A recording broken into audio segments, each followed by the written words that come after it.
Listening is actually the first step of knowing someone. Once you hear their story, by connecting it to your own story, you actually make them feel known, that you understand what they're talking about. Yeah, there's real power in empathy. And one of the greatest truths we have in Christianity is found in Hebrews chapter 4, where the Bible says, "For we do not have a high priest who's unable to sympathize with our weaknesses, but he's been tempted in all of the same ways that we have, and yet he was without sin."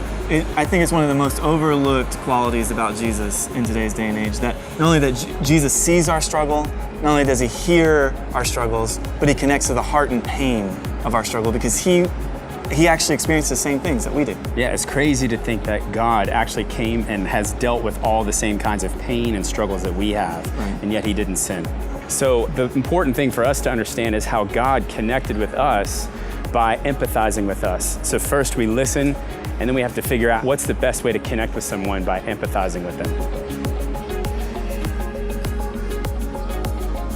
The funny thing is, even in just 10 minutes, we were able to talk about spiritual things. So I wasn't, forcing my opinions, and he wasn't forcing his on me, but we were able to talk about truth. We were able to talk about reality. We were able to talk about Jesus, and we talked some about our spiritual thought life. Yeah. And so even in just 10 minutes, having first met somebody at a coffee shop, you can do it in a way that isn't threatening and that actually yields potential relationship. The key to all of this is to show that you're an actual human being. People want to know how you struggle. They want to know how you coped, how you prevailed, or how you're currently dealing with your struggles. Well, remember, the Bible tells us to weep with those who weep, right? It also tells us to bear one another's burdens, okay?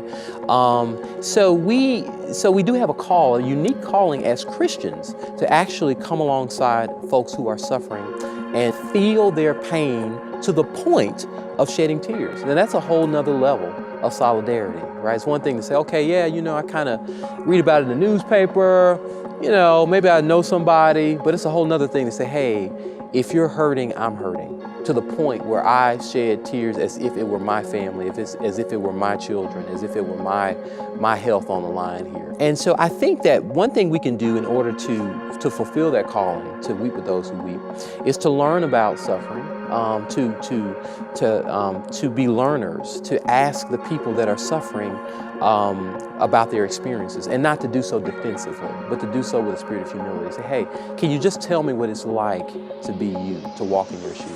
And in the case with our new friend, Matthew, it'd be so easy for me to connect with him on the belonging theme, because first of all, that's my theme.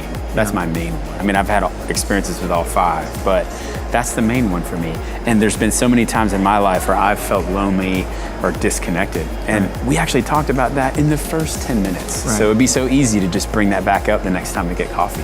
And I think at the end of the day, we live in an incredibly divisive time, and we could stand to gain a lot more empathetic people.